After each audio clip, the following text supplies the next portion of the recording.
بسم الله الرحمن الرحیم. ملګرو، حیران خټک یم او یو ځل بیا د یو خوږ او د زوړ شاعر سره مخامخ یم او دا د جناب سید جاوید شاه صاحب د علاقه خوړه نظامپور پیرانو سره تعلق ساتي او چونکې ډېر خلک به پیژني هم او ډېر خلک یې نه هم پیژني، نو زه وایم چې تاسو سره یې د خپل پیج نه مخامخ کړم او تاسو د دې خوندوره شاعري واورئ. نو د یو دوو شعرو سره زه دې ته دعوت ورکوم چې دی مونږ ته څه واورئ چې هغه به ویلو چې په تا میین یې قسم په خدای چې په رښتیا میین یې، هغه به ویلو چې په تا میین یم قسم په خدای چې په رښتیا میین یم. وخت حقیقت راته آینه ښکاره کړه چې په بېننګه بې وفا میین یم. نو جاوید صاحب ته دعوت ورکوم چې تاسو څه واورئ. ملګرو السلام علیکم. د ټولو ناول خو زه د حیران خټک ډېره شکریه ادا کوم او ډېره مننه کوم چې هغوی څو ورځو نه ما پسې کارونه کولو او زموږ دا خوښ شو، بلکې زه دا پیغام هم ورکوم چې زموږ علاقه خپله څومره شاعران دي او تر اوسه پرې هغې لکه مخې ته نه دي راغلي. دا حیران خټک زموږ ډېر یو کشر دی، یو ماشوم ده او ده یو کوشش شروع کړی ده چې دا د خپلو ټول شاعران ټرند ته راولي.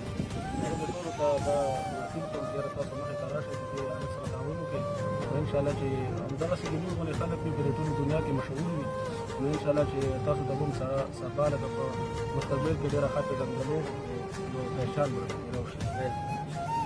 نو زه د دې په فرمایش باندې دا اول د څو شعرونه پیش کوم، بیا به ورځلم ویم.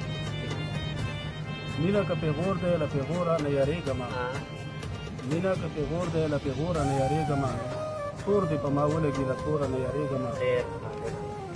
او مینه که پیغور دی له پیغوره نه یارېږمه، تور دې په ما ولګي له توره نه یارېږمه. خپل جانان مې خپل دی د رقیب د لاس آزاد لیدل، خپل جانان مې خپل دی د رقیب د لاس آزاد لیدل، زور دې لګوي له چا له زوره نه یارېږمه. او دا دوه شعرونه به درته نور ډالۍ کړم. زړګیه پرېږده په تېر وخت پسې ارمان مه کوه. د دې شعرونو اصل کې د کوم غزل سختیان نو د هغې سره د عیب زړګیه پرېږده په تېر وخت پسې ارمان مه کوه، بس که اوس هېرې که غمونه د جانان مه کوه. زړګیه پرېږده په تېر وخت پسې ارمان مه کوه، بس که اوس هېرې که غمونه د جانان مه کوه. او د چا د لاسه چې د ژوند دی په دنیا ګران شوی، د چا د لاسه چې د ژوند دی په دنیا ګران شوی، جاویده تمه د راتلو د هغه ګران مه کوه. نو اوس به تاسو ته یو غزل پېښ کړم.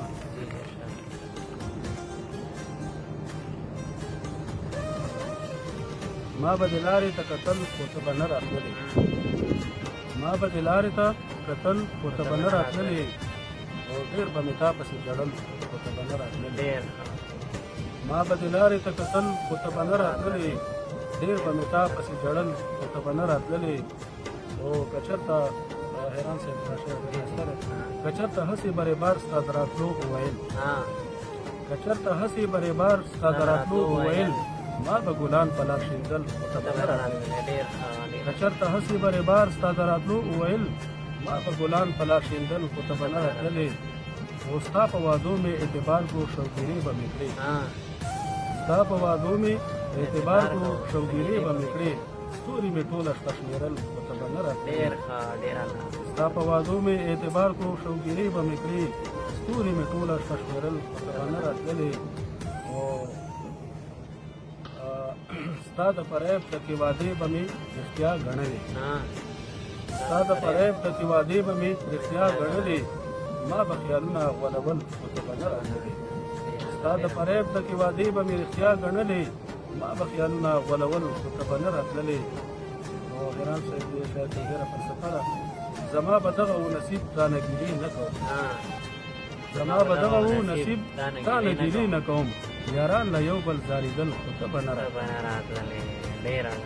زما به دغه و نصیب رانه ګیلې نه کوم، یاران له یو بل زارېدل خو ته به نه راتللې. او د لیونو په شان به ناست ومه په لویه لار کې، د لیونو په شان به ناست ومه په لویه لار کې، ټول لاروي به مې څارل خو ته به نه راتلې. ډېره لاره ډېر د لیونو په شان به ناست وم په لویه لار کې ټول لاروي به مې څارل خو ته به نه راتللې. او دا مسله حیران صاحب اے پښتنې پېغلې جاوید ستا په پښتو مینو اے پښتنې اے پښتنې پېغلې جاوید ستا په پښتو مینو تش سلامونه دې راتلل.